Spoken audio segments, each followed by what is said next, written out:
Thank you. No problem. Hare Krishna. Hare Krishna. So we are at 66. Let's begin. Namaha Om Vishnu Padaya Krishna Prishthaya Bhutale Srimad Bhakti Vedanta Swami Iti Namine Namaste Saraswate Deve Gaurvani Pracharine Nirvishesha Shunyavadi Patyadesha Tarine Jai Shri Krishna Chaitanya Prabhu Nityanand Shri Advait Gadadhar Srivas Adi Gaur Bhakta Vrinda Hare Krishna Krishna Krishna Hare Hare Hare Ram Hare Hare. Om Namo Bhagavate Vasudevaya Om Namo Bhagavate Vasudevaya. Om Namo Bhagavate Vasudevaya Om Namo Bhagavate Vasudevaya. Om Namo Bhagavate Vasudevaya Om Namo Bhagavate Vasudevaya. So we are reading chapter number 1, shlok number 66 of canto number 6. It says, Yatas tatat chopaninya Yatastatat Chopaninya nyayato anyayato dhanam Nyayato Dhanam babharasya kutumbinaya Paparasya Kutumbinaya kutumbam mandadhir ayam. Ayam. Translation: Although born of a Brahman family, this rascal, bereft of intelligence because of the prostitutes' associations, earned money somehow or other. Regardless of whether properly or improperly, used it to maintain the prostitutes' sons and daughters. So, though a small translation, but compiles a lot of Bhagavad Gita verses here. Although born of a Brahman family, this rascal, why Prabhupada is saying that? Because Ajamil, we can see he was well known into this knowledge. He had read all the Vedas. He knew what is right, what is wrong. So if someone is ignorant, still you can say, okay, benefit of doubt. But here he knew everything.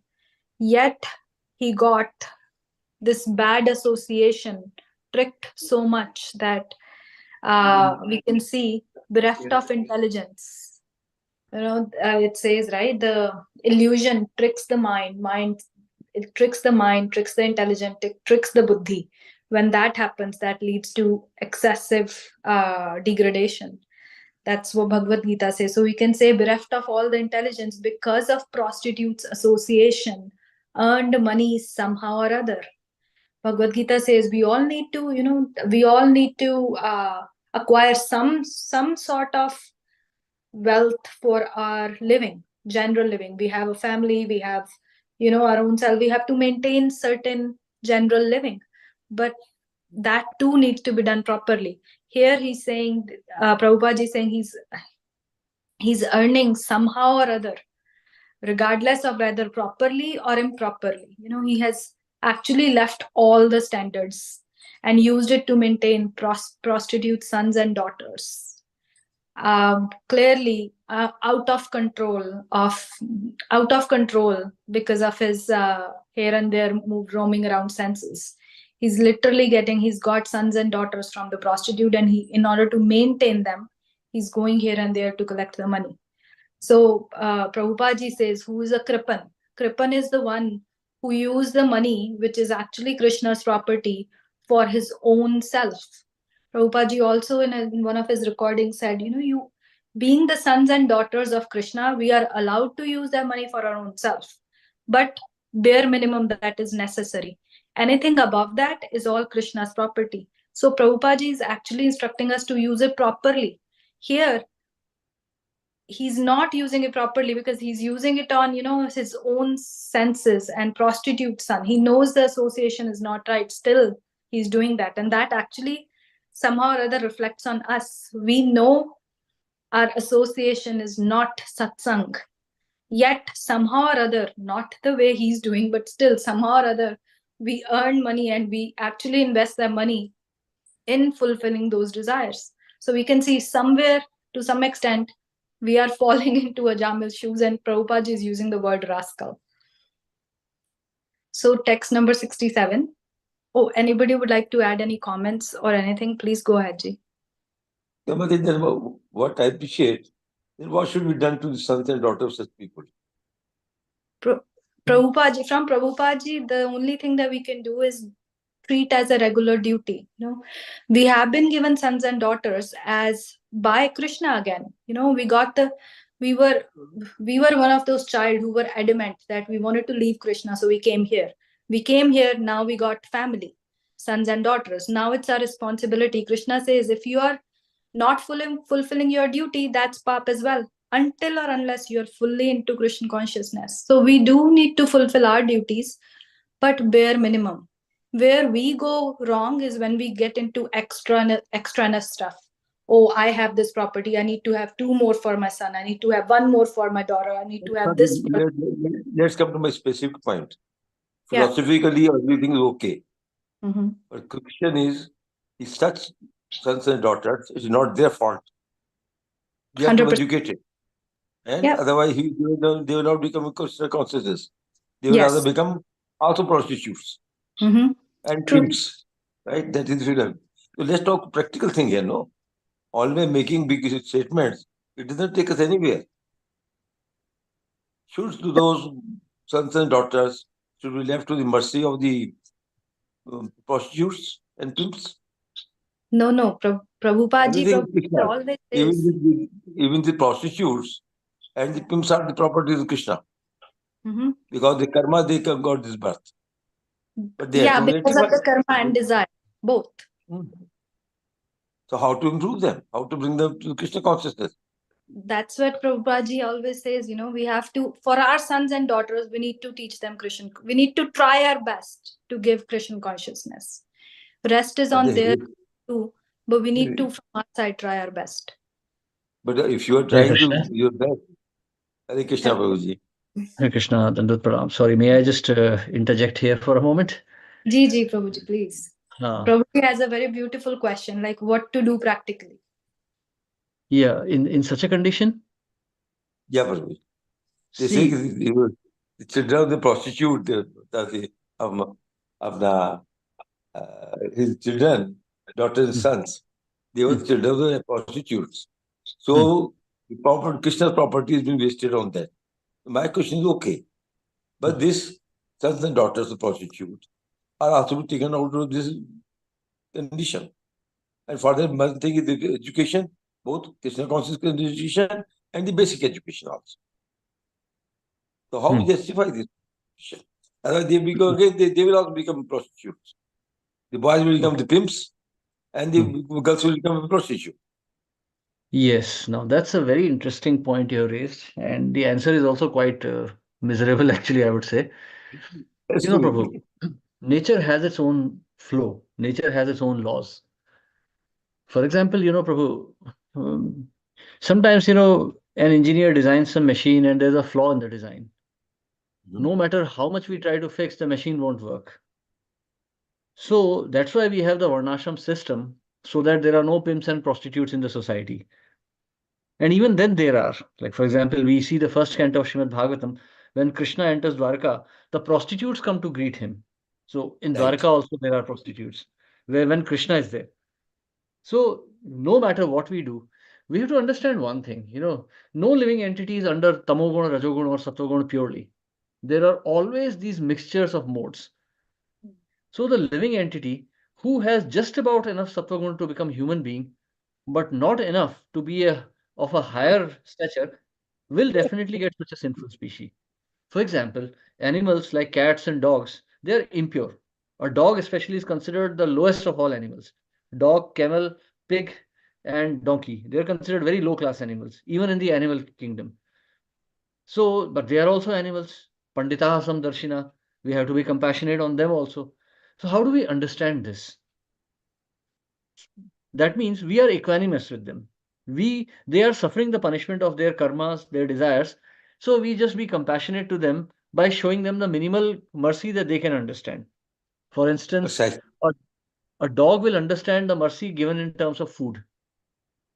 A brahmana, on the other hand, is shown mercy by offering respects, by offering respects, by offering sacrifices. That's the brahmana. That's how we please a brahmana. Now, so these are categorizations, but these are all equanimous treatments. You can say we treat everyone equanimously. So likewise, in the society, also human beings are of different categories. There will be brahmanas, there will also be chandalas. So prostitutes and pimps, they belong to this low class category, actually below chandalas. They're very degraded. In such a condition, we can only give them Krishna consciousness by giving them Harinam and Prasad. They are not the kind of people who would sit with you and try to understand the Bhagavad Tattva or Rasa Tattva. They are very low class people. So, like Chaitanya Mahaprabhu did or like Srila Prabhupada did, we just do public Sankirtan and hope that some prostitutes and pimps also hear this kind of Kirtan, and we distribute prasad freely and generously so that they can become purified. Actually, if they have like some prarabdha, they may become devotees. If they don't have any prarabdha, at least their prarabdha becomes purified. So their next birth would be a bit more pious than what they are doing right now. So in such a condition as Ajamil, so definitely the quality of the progeny depends on the quality of the parents. So if the father is pure, as in case of Ajamil, but the mother is not, the progeny will still be impure. We see the example of King Vena. Maharaj Anga was a very pure soul, but his wife came from a demon family. She was the mother of death personified. She was the daughter of death personified, and therefore the child was Vena, a demon, and nothing could be done. Maharaj Ang tried to discipline the child. He tried to give him the best of education, but Vena would not take anything. He was like a Rakshasa. So that's an unfortunate situation. So Maharaj Ang, what did he do? Maharaj Ang abandoned the family. He took sannyas because that was the only way he saw with which he could have purified himself. So if the children are Varna Sankar, actually it's kind of father's duty to simply take sannyas. Srila Prabhupada also did that. Srila Prabhupada wrote in his last letter to his servant, he said, to Sridhar Swami, he said, my sons are like women simply breaking stones over my head. Neither do they assist me in business nor in my preaching activities. Why should I sustain them in such a condition? I mean, a son is expected to take the responsibility of his father, but his sons were useless. So Prabhupada's sons were useless. They were completely useless. They never helped him in the preaching mission at all. So Prabhupada abandoned them eventually. So that has to be done, and it's an unfortunate situation. Like sometimes if a patient gets blood cancer or some other terminal disease, there's nothing we can do. We just have to abandon him to the fate. So here also, these children were born to a prostitute. So it is naturally implied here that they were not pure. Even the son Narayan, about whom we are talking, his mention does not continue any further in Bhagavatam. There's no further mention of what happened to Narayan after this. So we can understand generally that because the mother was impure, the children were also not very pure. So in such a case, Ajamil should have abandoned them. Actually, he should have taken sannyas because he had been very sinful. He had abandoned his parents who were brahmanas, and he had also abandoned his virtuous wife. So, I mean, it's not that this prostitute was his first wife. His first wife was a brahmani. She was a pure lady, but he had abandoned her. So in this case, his only prayashchit would have been to take sannyas.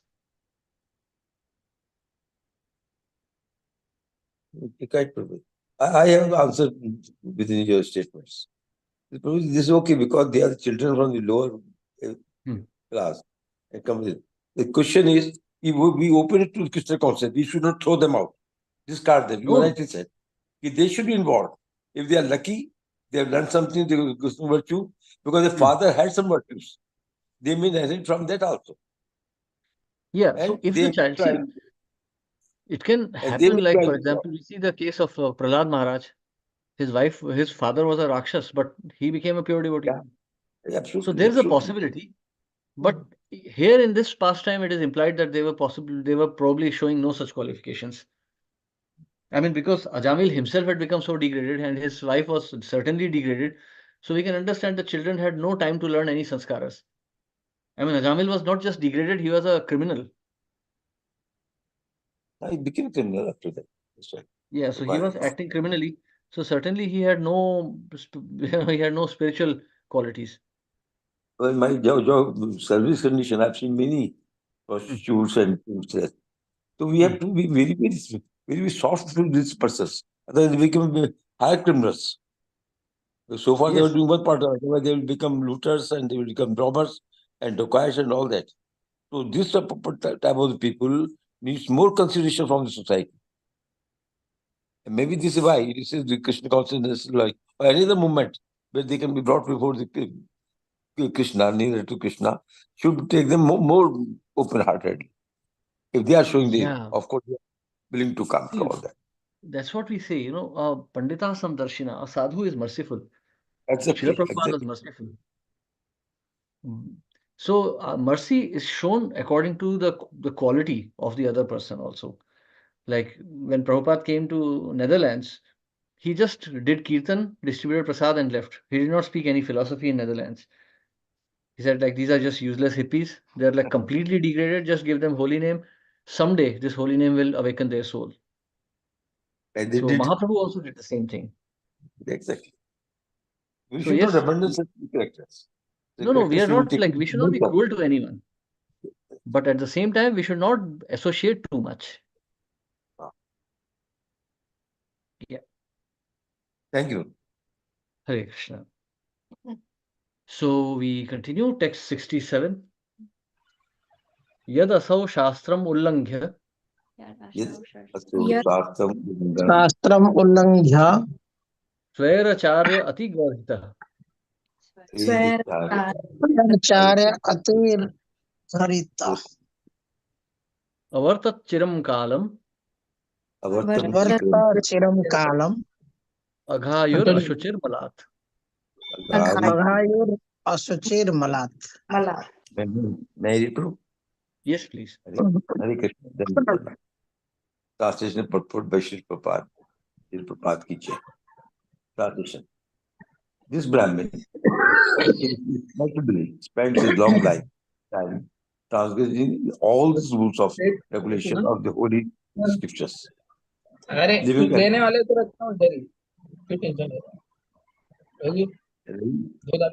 Living extravagantly and eating food prepared by prostitutes. Therefore, full of sin, is unclean and addicted to forbidden activity. In his ways, if we do not follow the regular principles and regularly chant, the prescribed name without being offensive. Hare Krishna. Food Anandram prepared. Prabhu. Hare Krishna. Okay, purport. Food prepared by an unclean, sinful man or woman, especially prostitute, is extremely infectious. Ajamas ate such food, and therefore he was subject to be punished by Yamrajas. Thank you, Prabhu. Hare Krishna. So in this regard, actually, there's a very interesting pastime. I don't know whether it comes in Bhakti Ratnakar, or I don't remember where exactly it comes. So once, like when Sanatan Goswami is there in the temple of Madan Mohan, a prostitute comes and makes an offering. So, well, it's a bhoga offered to the Lord. So the devotees come and take the prasad. And then afterwards, they have very strange dreams. So they come back and complain to Sanatan Goswami. And Sanatan Goswami explains, he says, the Lord is Madan Mohan. He can digest anything, but we are not. So, and also there's another pastime in the life of Srila Bhakti, in the life of Srila Gaur Kishore Das Babaji. So Gaur Kishore Das Babaji was invited so many times. He was very famous in Navadvip actually, in the 19th century. He was very famous. But he would avoid association of all kinds of people. So sometimes when people would come to seek his blessings, So once he got a bottle of liquor, a skull, some red sindoor vermilion, and some meat, and he threw it in front of his house. Another time, he put some fish bones outside his house. And many people thought, oh, this Babaji is a charlatan. And they ran away. And Babaji was very happy. He said, now these rascals will not harass me by asking for blessings. So at one time, he was invited by a very rich person in Navadvip. So Babaji's disciples came to him and asked, Babaji, would you like to come for this feast? I mean, he's inviting us with so much love and affection. So Babaji got very angry. He said, you go and eat the sinful food if you want, but then don't come back to me. I am not interested in eating the food of Vishayis. In Chaitanya Charitamrita it is written, Vishaira anna khabe, dushta habe man. Dushta man nahi habe, Krishnera smaran. When we eat the food cooked by materialistic people, dushta literally means, miscreants. But Prabhupada translates that as materialistic. A materialist is also a miscreant. He's stealing Krishna's property. So when we eat food cooked by a materialist or a sinful person, our own mind becomes polluted. Dushta mana nahi habe, Krishna rasmaran. When our mind is polluted with sinful desires, we cannot think of Krishna. So therefore, we should avoid eating food outside, restaurant food or factory cooked food, because we don't know what kind of consciousness is going into it. So, I know for many devotees, it's a bit of a compulsion to eat outside, but that should be minimized as much as possible. Simply avoiding onion and garlic is not enough. The food, actually, in Brahminical households, I know of some people in my own family, Brahmanas would not even eat the food cooked by their own wives. They would cook with their own hands, offer it to the deity and eat that. The wife was there to assist them in their devotional activities, but they would eat only the grain cooked by their own hands. Actually, that is considered the purest form of grain. So you see, this is how important it is. Ahara shuddha, sattva shuddhi. So if the food is pure, then our mind becomes pure. That's why we take prasadam, mercy of Krishna. So here in this case, Ajamil was eating food which was cooked by a prostitute. So his mind became more and more polluted. It was polluted with the initial impression when he saw the Shudra and the prostitute together. But then he did not do anything to remedy that situation. And on the contrary, he invited that prostitute to live with him and he started taking the food cooked by her. Therefore, he became more and more polluted. So we can see this material world is such a dangerous place.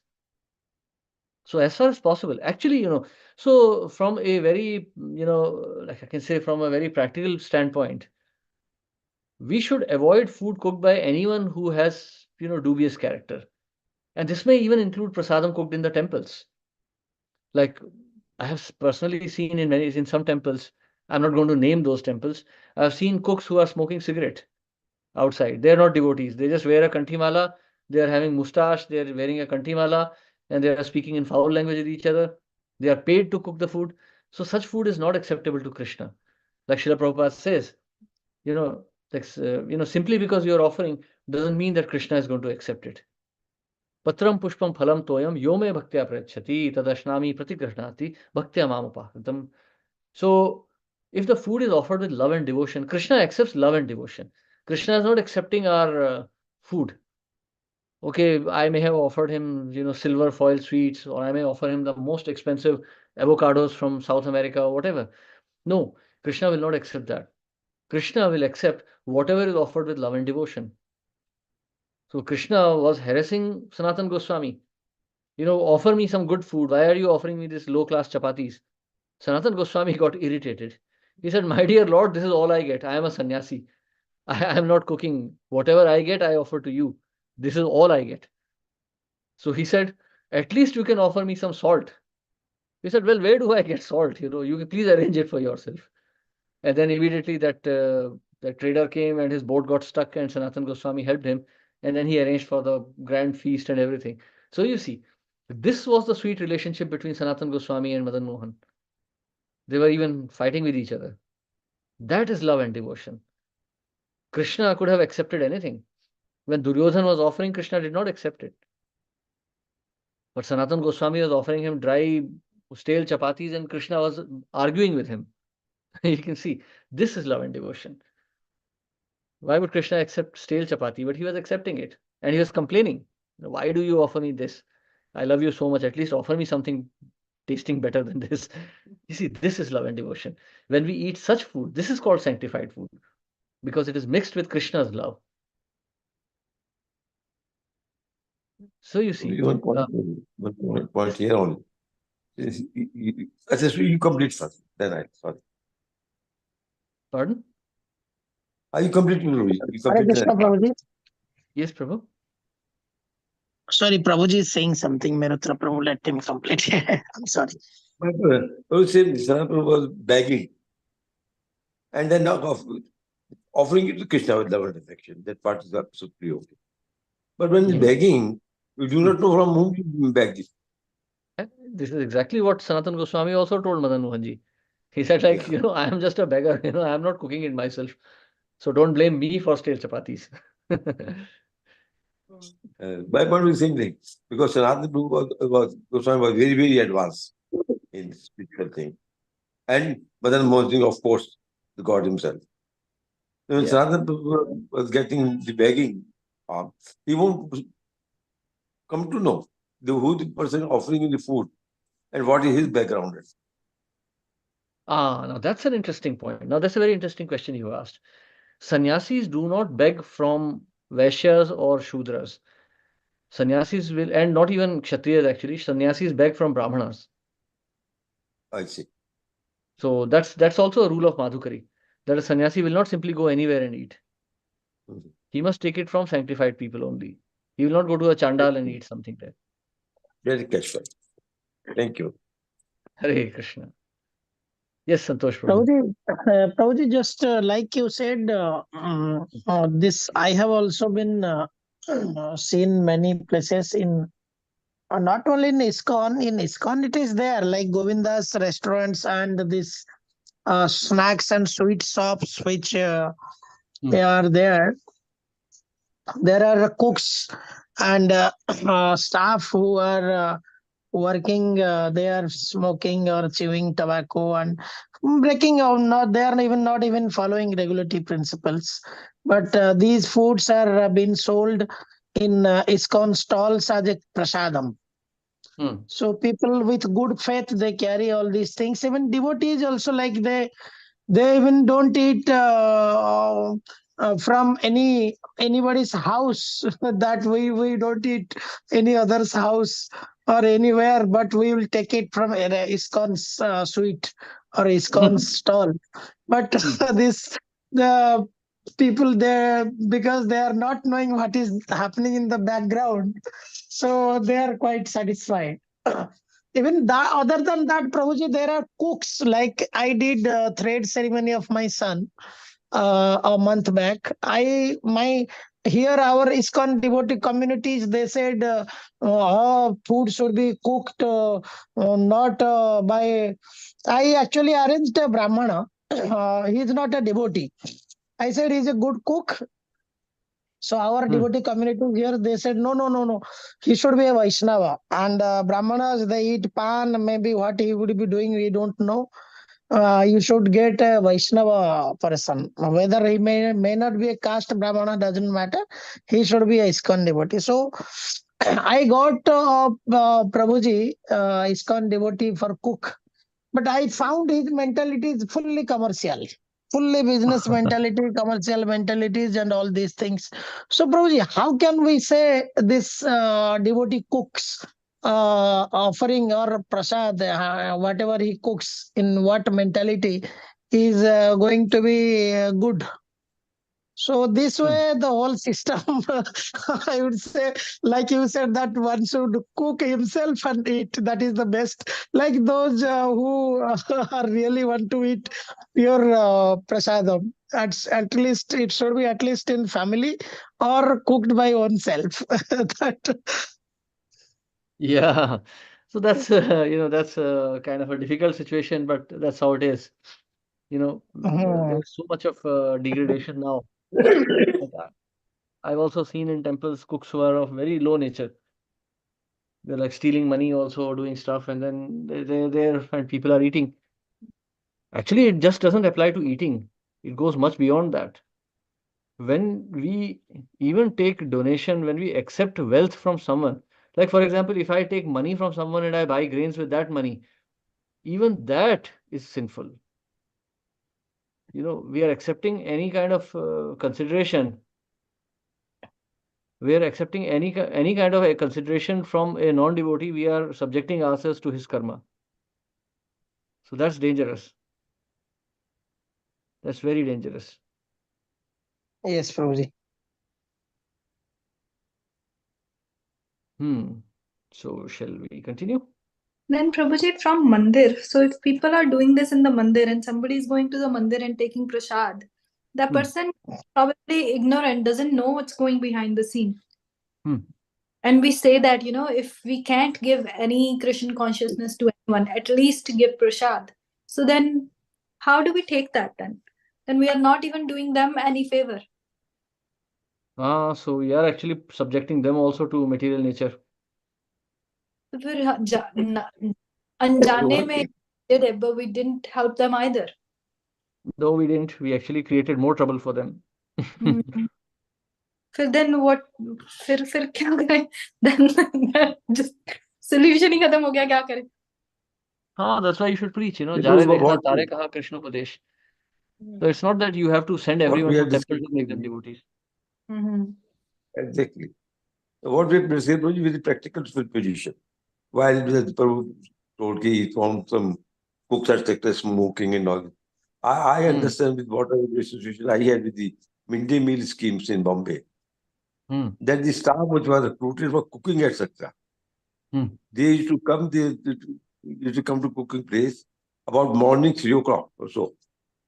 Take their bath, do the japa, and then start cooking. And those who are in position like Bhaksha Prabhu, etc., they used to ensure that these things are happening. So, now in mixed situation. We can have such things also, and take a position where by error or by mischief, people may be saying, yes, I'm devotee, but they're smoking and all that. So we have to live in this condition now and try to be as pure or as devotee as possible. Yeah. No answer for it. So actually, it's the thing is like, when a devotee advances in spiritual life, then he should withdraw from the society. Like the more one advances, the more one should go into his inner meditation. It's not a rule that everyone till the very end of life, till death, one should hang around with others also. It's not necessary. One should spend time with acharyas, one's own thoughts. One should spend time with Krishna. So if neophyte devotees stay with each other for 100 years, they'll still remain neophytes. They should spend time with advanced devotees. They should try to advance their consciousness more and more. So the quality of our association is most important. Simply association is not going to help. The quality has to be very high. Otherwise, we'll remain where we are, or we may perhaps even degrade. So last time we wrote sadhus. I think best sadhu songs in books. Books, yes. So we should study books, we should meditate. Because that day you told me, and I thought I got reply to my query at least. Yes. So actually, this point of prasadam, when it comes now, like we have created this artificial scenario because of which we are always depending on outsourcing of food cooked, or we may take it as prasad, but because of this situation it has happened. So if it is the Vedic lifestyle, there was no unnecessary feasts and all the stuff. So now we have to we celebrate something and then we have to give a feast. So you depend on the caterer and then he will be cooking for money. So definitely it will not. We cannot speak about the quality of prasadam or the Lord is happily accepting or not. It's like all we have to say that we are compromising on the basis of quality. We are just ensuring that at least the physical quality of the food is correct. Spiritual thing, definitely we are left it to Krishna whether he accepts or not. But it is, but these all are actually the artificial needs that we have created. So ideally, we should, the devotees are meeting also, they have to try to cook by themselves with love and keep it as simple as possible so that you don't have to, and devotees can come together to cook. 3-4 devotees can come together to cook for 10-15 people. That's the way naturally it has to be done. If every person thinks that no, it is so difficult and all this stuff, so now we'll hire people to do it. So over the course of time, it will happen like that because this is like a practical thing which we have seen. Like previously, we had a a devotee couple who started, and now all the congregations and so many devotees and non-devotees are depending on them. And now they definitely are not cooking by themselves, but they are hiring people to cook for all the people. So definitely the cooks are not chanting 16 rounds. The cooks are not following all the regulative principles. They may do it while they are cooking at least, but outside they have their own private life. So it is an artificial need we have created. And we think we have found a practical solution. In the name of practicality, we ourselves have created an artificial lifestyle.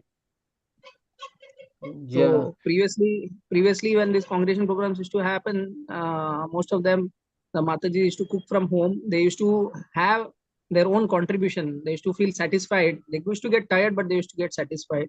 Now the Matajis are not doing anything in that way, and neither they are doing active preaching.